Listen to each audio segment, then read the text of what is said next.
इस कार्यक्रम के पुण्यार्चक हैं स्वर्गीय श्रीमान सेठ माणिकलाल उगरचंद शाह एवं स्वर्गीय श्रीमती विमल श्री माणिकलाल शाह की पुण्य स्मृति में पुत्र पुत्रवधू पौत्र पौत्री बेटी दामाद एवं समस्त शाह परिवार। नमो अरिहंताणम नमो सिद्धाणम नमो आयरियाणम नमो अध्यायाणम नमो लोय सब साहुणम।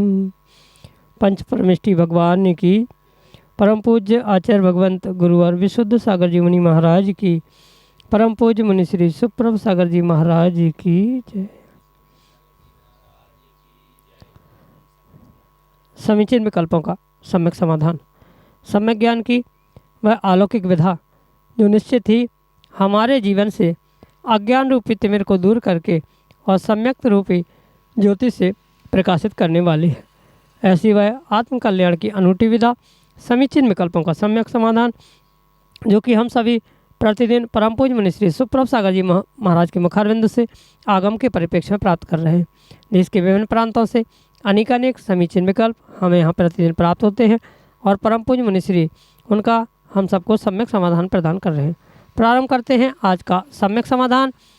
और आज के पहले विकल्प के लिए श्रीमती सपना मोदी सागर मध्य प्रदेश से महाराज श्री के चरणों में बारंबार नमोस्तु निवेदित करते हुए अपना समीचीन विकल्प रख रहे हैं कि महाराज जी पृथ्वी जीव पृथ्वी कायक में कितने जीव हैं और कितने अजीब हैं।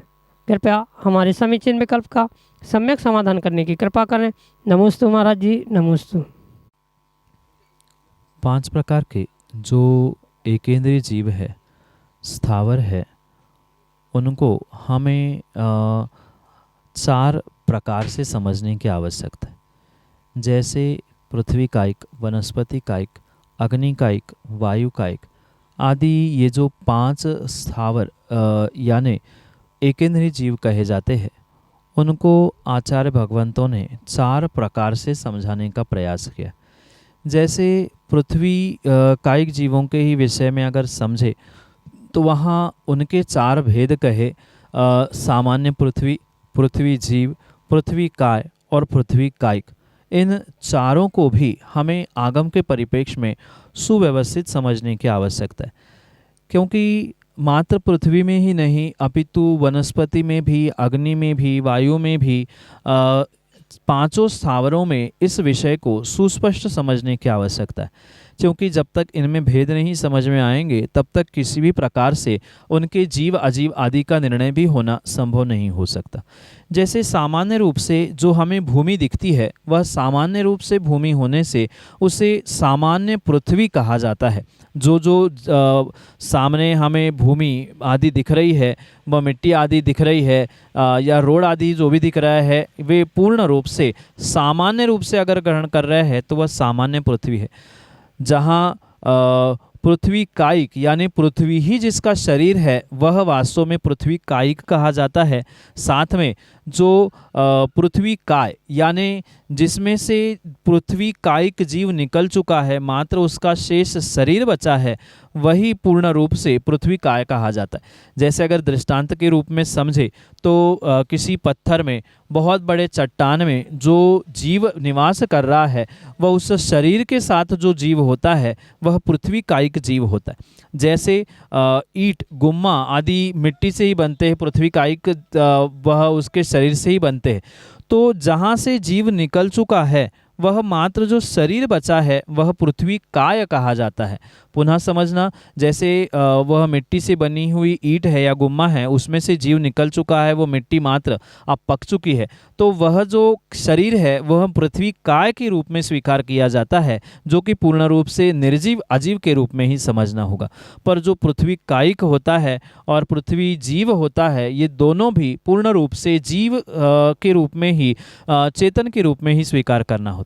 पृथ्वी जीव वो कहलाता है जो कहीं से विग्रह गति के द्वारा पृथ्वी कायिक में जन्म लेने के लिए पुरुषार्थ कर रहा है या विग्रह गति में उस पृथ्वी कायिक में पहुंच रहा है। ऐसे उस कार्य को पहुंचाने वाला या ऐसे स्थान तक पहुंचाने वाला जो होता है वही पृथ्वी जीव के रूप में स्वीकार करना होगा। इसलिए पृथ्वी कायिक और पृथ्वी जीव ये दोनों ही जीव के स्वरूप के होते हैं, जिसमें चेतनत्व होता है, और पृथ्वी काय और सामान्य पृथ्वी, इन दोनों को कहीं ना कहीं अजीव रूप में ही हमें स्वीकार करना होगा, क्योंकि पृथ्वी जीव विग्रह गति में होता है, वह चेतना के साथ होता है। इसलिए उसे पूर्ण रूप से पृथ्वी जीव चेतन रूप समझे, और पृथ्वी कायिक जो शरीर के साथ है, वर्तमान में पृथ्वी ही जिसका शरीर है वह पृथ्वी कायिक होने से दोनों भी चेतन रूप जीव रूप समझे। अन्य जो दो है वह निर्जीव या अजीव रूप ही समझने योग्य है। यही आपके लिए सम्यक समाधान। श्रीमती प्रिया सिंघई, ललितपुर उत्तर प्रदेश से महाराज श्री के चरणों में बारंबार नमोस्तु निवेदित करते हुए अपना समीचीन प्रश्न रख रहे हैं कि महाराज जी, शांति पाठ में भगवान के 108 गुण कहे हैं, लेकिन भगवान के तो 1008 गुण होते हैं, ऐसा क्यों? हमारे समीचीन विकल्प का सम्यक समाधान करने की अनुकंपा करें। नमोस्तु महाराज जी, नमोस्तु। भगवान के 1008 और 108 दोनों भी गुण हुआ करते, उसमें किसी प्रकार से कोई विकल्प या कोई प्रश्न खड़ा करने की आवश्यकता नहीं। वास्तव में 1008 शुभ लक्षण भगवान के शरीर में होने से उनको वह 1008 गुणों से युक्त कहा जाता है। साथ में जैसे वह भगवान हैं, वह पहले निर्ग्रंथ मुनिराज थे और निर्ग्रंथ मुनिराज बनकर ही भगवान बनते हैं, या जो भगवान है वो भी पहले निर्ग्रंथ मुनिराज ही है। निर्ग्रंथ मुनिराज भगवान बने, भगवान निर्ग्रंथ मुनिराज थे। इस अपेक्षा से जो निर्ग्रंथों के 108 गुण कहे जाते हैं वो 108 भगवान के भी हुआ करते हैं। इसलिए कहीं ना कहीं अगर भगवान को किसी अपेक्षा से 108 गुणों से युक्त कहा है तो भी दोष नहीं है, अगर उन्हें 1008 गुणों से युक्त कहा है तो भी दोष नहीं है। मात्र गुणों की संख्या भिन्न भिन्न हो सकती है, उस गुणों की संख्या की अपेक्षा से वहाँ बदलाव है, पर भगवान और भगवान के गुण इसमें कोई भी अंतर नहीं है। 1008 नामों से स्तुति की, इसलिए उनके 1008 भी गुण कहे जा सकते हैं। 1008 शुभ लक्षण शरीर पे होने से वह 1008 गुणों से युक्त कहे जाते हैं। उसके अलावा जो मुनिराजों के 108 गुण होते हैं उनका तो पालन वे स्वयं करते ही करते हैं, इस कारण से भी उनके 108 गुण कहे तो कोई दोष नहीं है। जैसे आलोचना पाठ में या शांति पाठ आदि में 108 कहीं 1008 कहे है तो उसमें कोई दोष नहीं है, मात्र कुछ अपेक्षा का ही अंतर है। भगवान वही है और गुण भी वैसे ही है। यही आपके लिए सम्यक समाधान। गौरव जैन, विदिशा मध्य प्रदेश से महाराज श्री के चरणों में बारंबार नमोस्तु निवेदित करते हुए अपना समीचीन प्रश्न रख रहे हैं कि महाराज जी, सफलता का मापदंड क्या है? हमारे समीचीन विकल्प का सम्यक समाधान करने की अनुकंपा करें। नमोस्तु महाराज जी, नमोस्तु।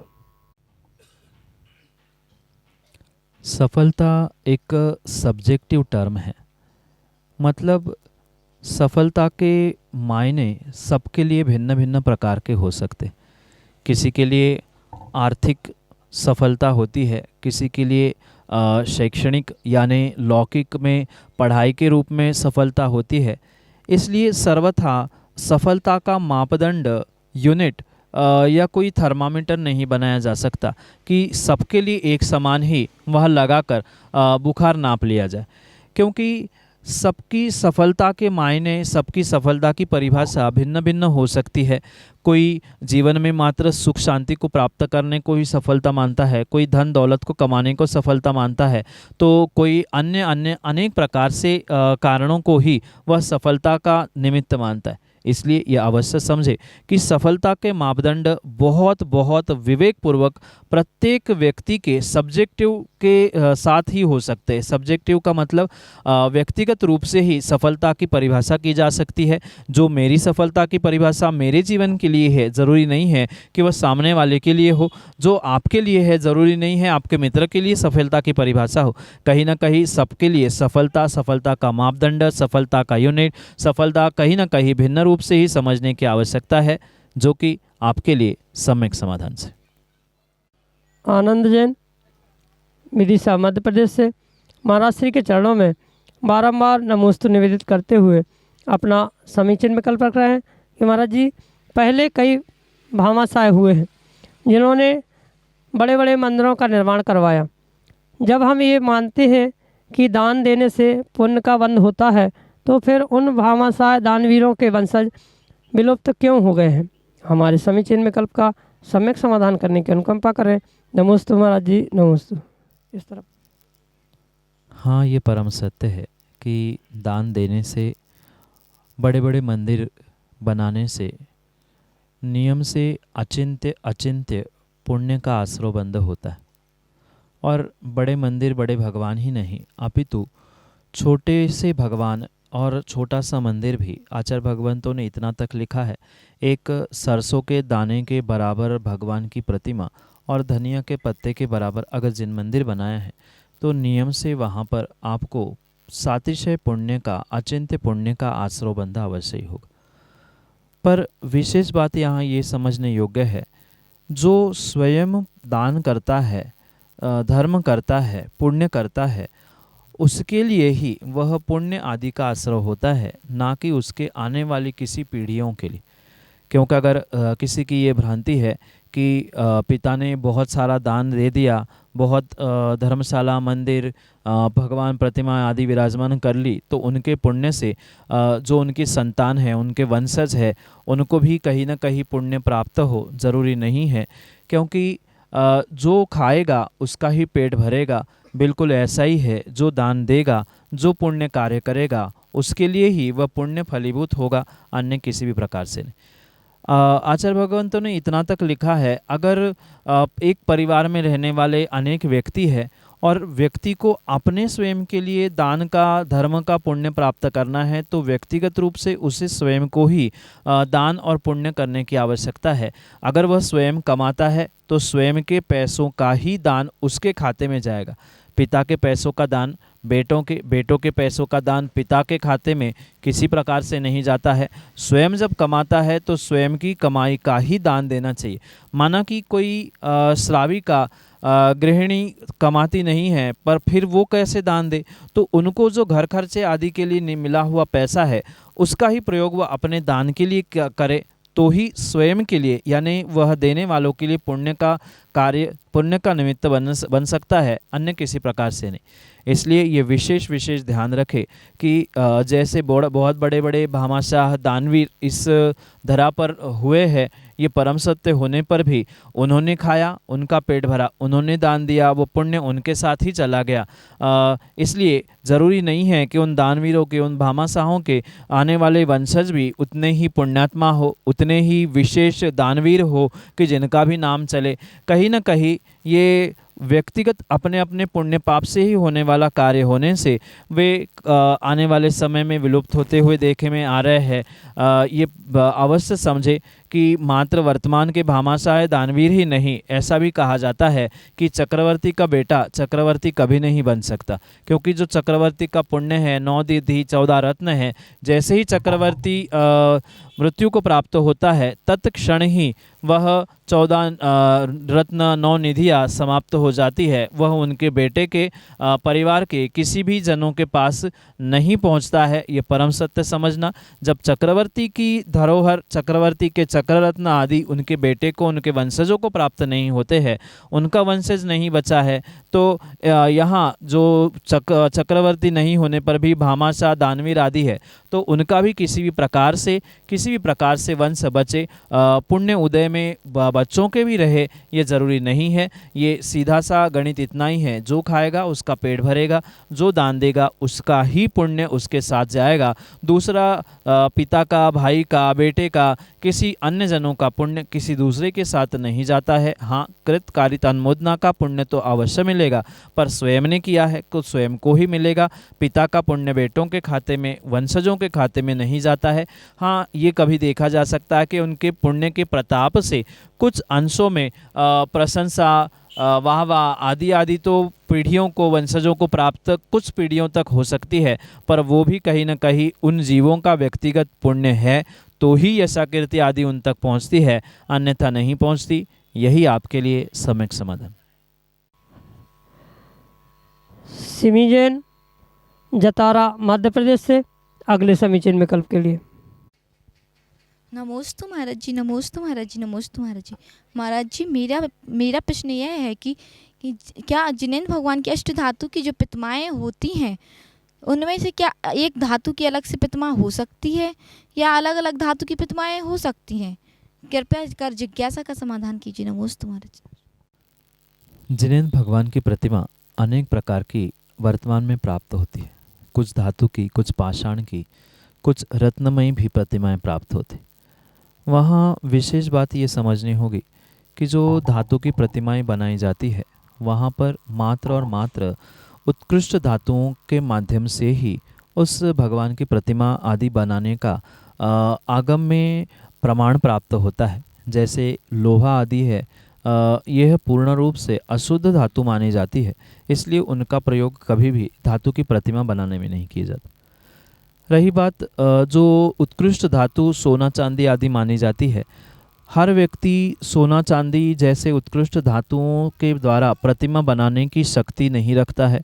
किसी की आर्थिक परिस्थिति उतनी नहीं है, पर फिर भी अगर उसे प्रतिमा विराजमान करनी है तो वह इन धातुओं के संयोग से ही प्रतिमा बनाने का पुरुषार्थ करता है।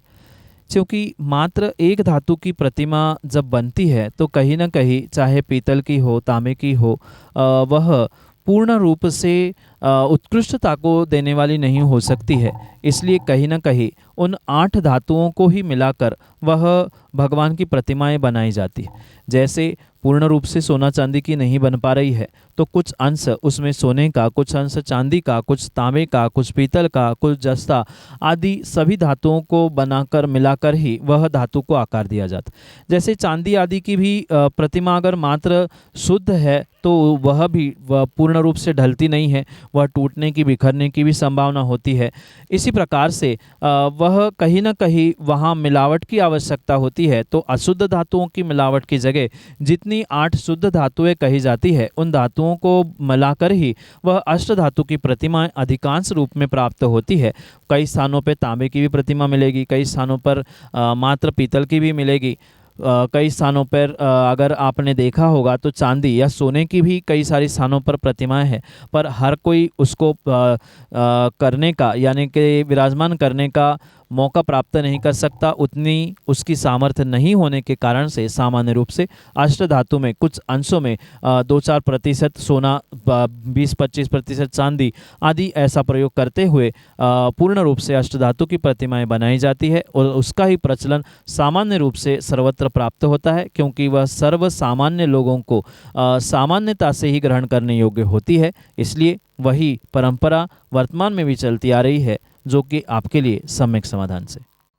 संजना जैन, विदिशा, मध्य प्रदेश से अगले समीचीन विकल्प के साथ हमारे सामने। आप त्रिमुनि राजों के चरणों में मेरा बारंबार नमोस्तु।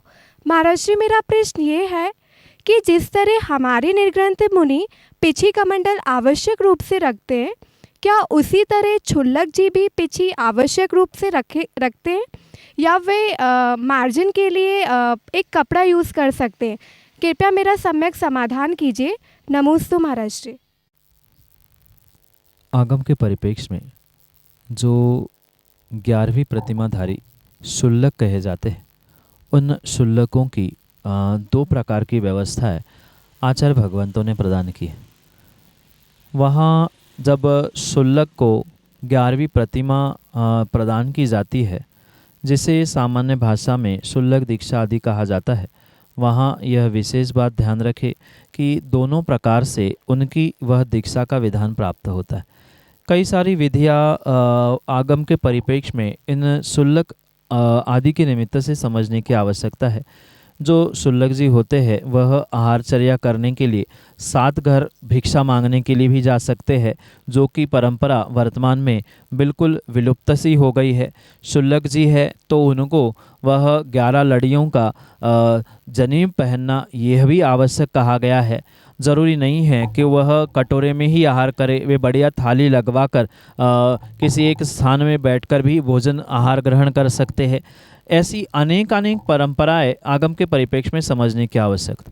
इन्हीं परंपराओं में शुल्लक जी के लिए पिच्छी के साथ साथ कहीं न कहीं मृदु वस्त्र रखने की भी आज्ञा आचार्य भगवंतों ने प्रदान की है। माना कि किन्हीं कारणों से अगर पिच्छी प्रदान नहीं की गई है तो वह मृदु वस्त्र के द्वारा ही मार्जिन करते हुए जीवों की रक्षा का पुरुषार्थ अवश्य ही कर सकता है। विशेष बात ये ध्यान रखें कि अगर 11 प्रतिमाओं का अवधारण उनके द्वारा, उनके पास गुरुओं के द्वारा किया गया है, तो किसी भी प्रकार से यह विकल्प करने की आवश्यकता नहीं है कि मृदुवस्त्र क्यों है, कि पिच्छी क्यों नहीं है, कि पिच्छी ही है, मृदुवस्त्र क्यों नहीं है। जब दोनों उल्लेख आगम ग्रंथों में प्राप्त होते हैं तो दोनों प्रकार से वह शुल्लक जी ही माने जाएंगे, उनकी 11 प्रतिमा ही मानी जाएगी, उनमें किसी भी प्रकार से कोई दोष नहीं है। जैसे कि मैंने आहारचर्या के विषय में भी उनके बारे में कहा कि वे सात घर जाकर मांग कर भी खा सकते हैं, या एक ही चौके में बैठकर जो जैसा परोस रहा है थाली में भी खा सकते हैं, एक कटोरे में भी खा सकते हैं। ये शुल्लक की चर्या का जैसा जैसा प्रमाण प्राप्त होता है वहाँ उस प्रकार से समझने की आवश्यकता है। ये ज़रूर है जब वे थाली में भोजन करेंगे वहाँ उनके लिए बर्तनों की सीमा कही गई है, ऐसा नहीं है जैसे श्रावक 10, 20, 50 बर्तनों में भोजन करता है, ऐसा नहीं है, उनके लिए नियम अलग अलग है। पर ऐसा भी नहीं है कि वे थाली में खा रहे हैं तो शुल्लक नहीं है, कटोरे में ही खाने वाले शुल्लक है, पिच्छी वाले ही शुल्लक है, कपड़े वाले नहीं है। ये अनेक परंपराएं जो आगम के प्रमाणों से प्राप्त होती है उसे आगम प्रमाण से समझने की आवश्यकता है, जो कि आपके लिए सम्यक समाधान से। श्रीमती स्वाति जैन, सागर, मध्य प्रदेश से, अगले समीचीन विकल्प के लिए। महाराष्ट्री के चरणों में मेरा बारंबार नमोस्तु। महाराष्ट्री, मेरा प्रश्न यह है कि अगर किसी व्यक्ति का देवदर्शन के बाद ही भोजन करने का नियम हो और अगर कहीं बाहर जाने पर हमें देवदर्शन उपलब्ध ना हो और कहीं श्वेतांबर या मुमुक्षु के मंदिर में हम क्या देवदर्शन करके अपने नियम का पालन कर सकते हैं या नहीं? नमोस्तु महाराज जी।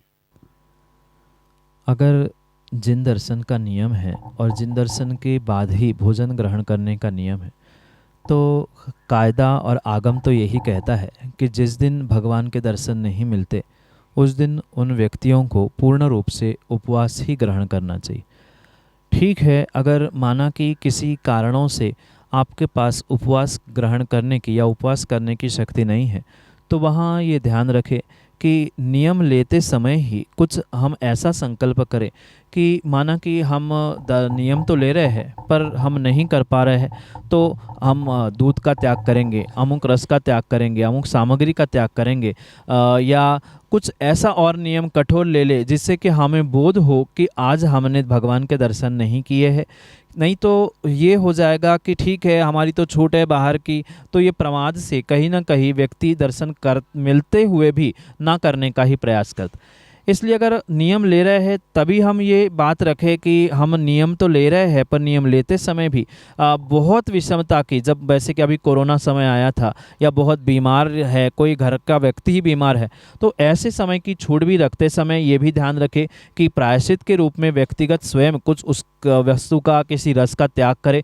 इसके अलावा भी प्रायश्चित के रूप में जब साक्षात दिगंबर गुरु के पास पहुँचे तो उनसे भी पहुँचकर पुनः उस लगे हुए अतिचारों के बारे में प्रायश्चित भी ले ले। स्वयं ने किया उसका दोष भी हट गया और पुनः गुरु से प्रायश्चित लिया तो उसका विशेष फल और आपको पश्चाताप के रूप में भी प्राप्त हो सकता है।